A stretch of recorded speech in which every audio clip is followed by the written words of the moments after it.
First off, philosophy is a confession.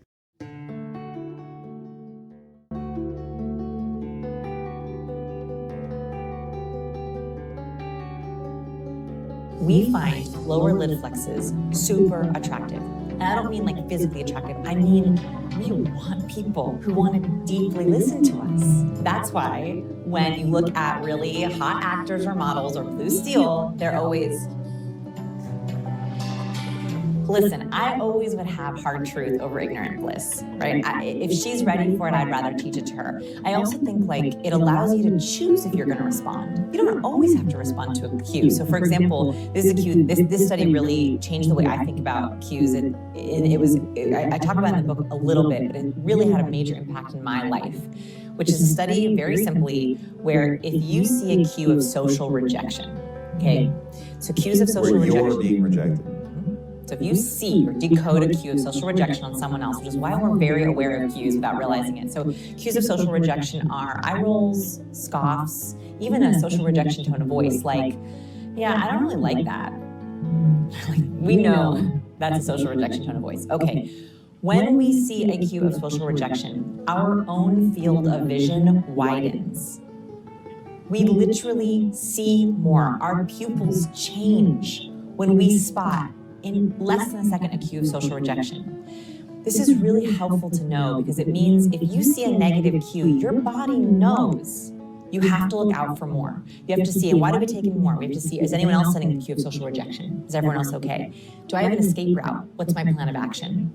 So if your body is already doing this, if my daughter at 3.5 already is doing it, why not give her a name for what that is? So then she can decide, I want to address that social cue of rejection, or I'm good, I don't need their approval. Talk to me about addressing it. Okay, so I really like addressing cues. I like addressing them in the room. So one cue, this is not a typical cue of social rejection, but I think it's an important one to know, is a lower lid flex. If we're going to talk about the weird cues, let's just go right into the weird ones. So lower lid flex. So we're trying to see something from far away. So if, for example... Blue steel. Blue steel, right. Give me blue steel. Exactly. Right? The hard and lower lid. If you're, right now, try to see something across the room, try to see the detail on the wall, you'll harden your lower lids to see it. Okay, this is a universal response. When we want to see more, we widen our eyes in fear or surprise. When we're trying to see detail or scrutinize something, we harden our lower lid. It lowers the amount of light that can come into our eye so we can see more detail. This is not a typical cue of social rejection. However, if you're talking to someone and all of a sudden they lower lid flex you. I do it all the time. Right. It means that someone just went into deep listening mode. Correct. At least that's how I intended. That is, it's literally, when you said intense way at the beginning of the interview, I thought, oh, that explains Tom's lower lid flex. Because that's what you do in your interviews. You'll nod, which is high warmth. Oh my God, I nod too much then. No, you don't nod too much. We probably cut some of it out. Oh, okay. Sometimes I do feel like a bobblehead, which you mentioned. Don't be a bobblehead. Okay, so nodding is a warmth cue. You typically, I don't even know if you realize you do this, you will balance out your nodding with a competence cue, which is a lid flex. So when you're... Certainly don't do it on purpose, but... Right, but that is your intensity. So like, right, you're deeply listening to me. What is she saying? What was that? What was that study? And I can see you're deeply listening, and then you'll balance it out with a warmth cue. That is how very highly charismatic people, and I would put you in that bucket, whether you would or not, I would put you in that bucket of highly charismatic people, is you are naturally balancing out that warmth and competence. We find lower lid flexes super attractive. And I don't mean like physically attractive, I mean we want people who want to deeply listen to us. And so that's why when you look at really hot actors or models or blue steel, they're always smizing or lower lid flexing or flinty eyes because it shows intensity, and we like people who are intensely into us. So the reason I bring this up as a social rejection cue is because it can show scrutiny. It can show that someone is reevaluating or judging what you're going to say. And so when you're talking to a group of people or one person and all of a sudden they're lower lid flexing and you're on something positive, great. But if you're making a point or you're challenging something, addressing it would sound like, does that make sense?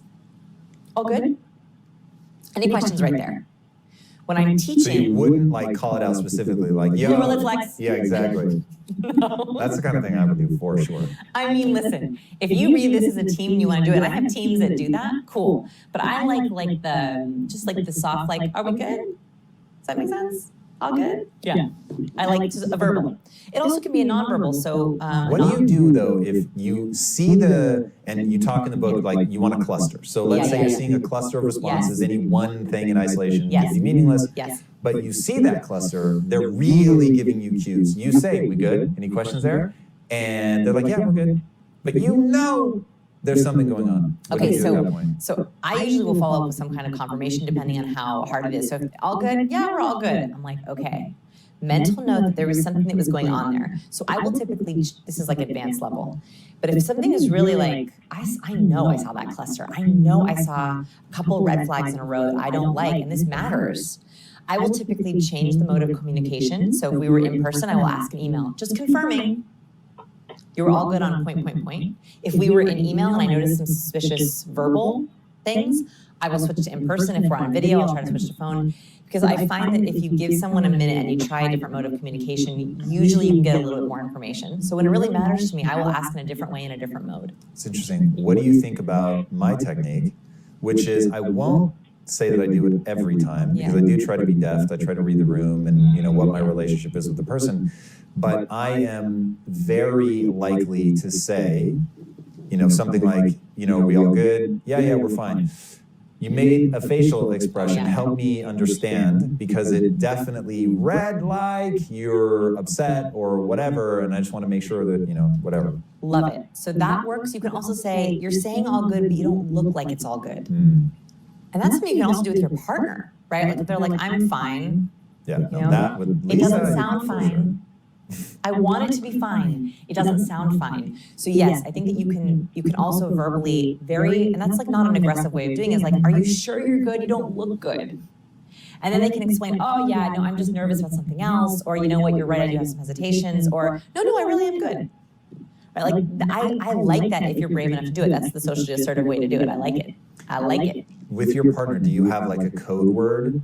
So like Lisa and I, if I can see on her face that there's something wrong, and I use this very sparingly because I actually want Lisa to be able to take an exit ramp if she doesn't want to talk about it or whatever. But if I really need to know, I'll be like, you promise you're okay? Yeah. Now, in our marriage, if somebody says, do you promise that whatever is about to come out of your mouth better be the truth, no matter like how brutal it is. Do you have anything like that? So yes, we have a physical one that we do. Where Tell me more. So like if I think he's like not good or not telling me something, I'll take his face in my hands like this and I'll be like, are you sure, babe?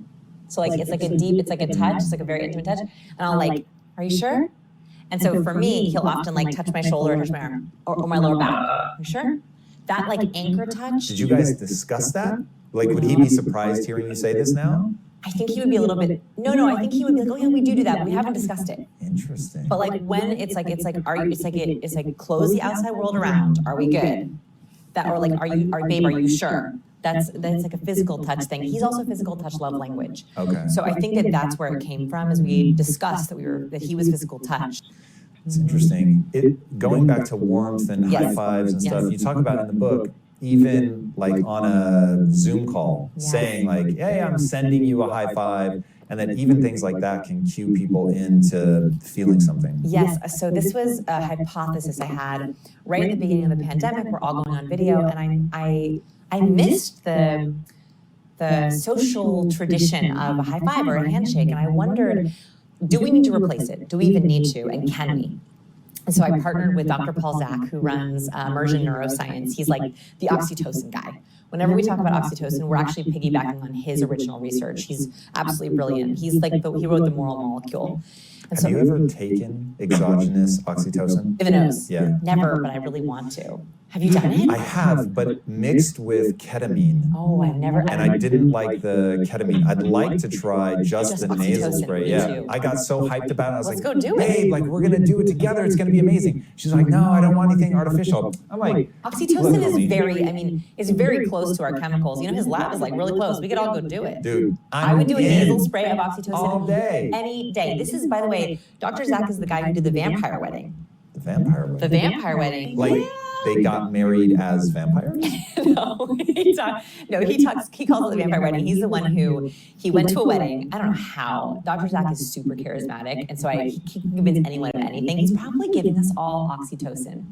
That's a good strategy. So here's what he did. He convinced a wedding to go to the wedding and take everyone's blood at the wedding. Whoa. I know. So he took the bride's blood, the groom's blood, everyone in the wedding, he took their blood. And what he found is that you could predict how close people were to the bride based on how much oxytocin was in their blood. Whoa. Right. So That's cool. It's super cool. So the more people felt bonded to the bride, the closer they were, the more oxytocin they had in their blood. I believe there was one exception, and forgive me if this one, I think it was the mother-in-law was even higher than the groom. I think it was something funny like that. The mother-in-law was so oxytocin-filled for her daughter. Wow. Sorry, not the mother-in-law. The mother of the bride was even higher than the groom because she was like so happy with her daughter. Wow. I have to check that one. That is really interesting. Yes. So oxytocin is real and it's very nuanced.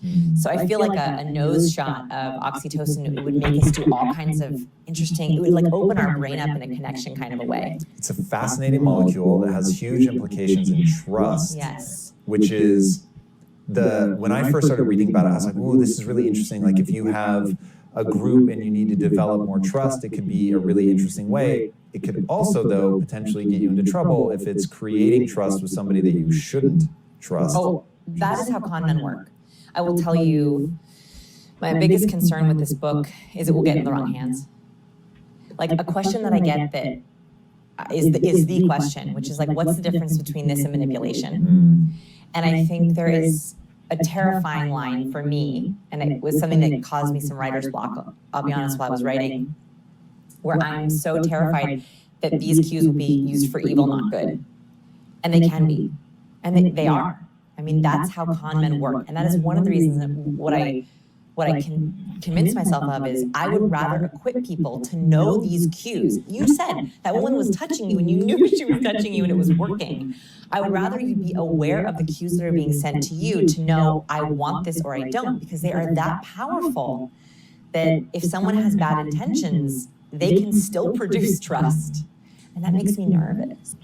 Yeah, I don't think you will ever be able to control stuff like this. But it would be a bit like, oh, I'm not going to teach mixed martial arts because the person might use it to beat somebody up. That's true. So it's like, I'd rather have the people that can use it to either, like you have done, overcome awkwardness and use it. I mean, even the book reads very much like a manual for somebody who wants to improve their life, take it to the next level. I think the subheadline on the back of the book, it says like, if you're tired of being...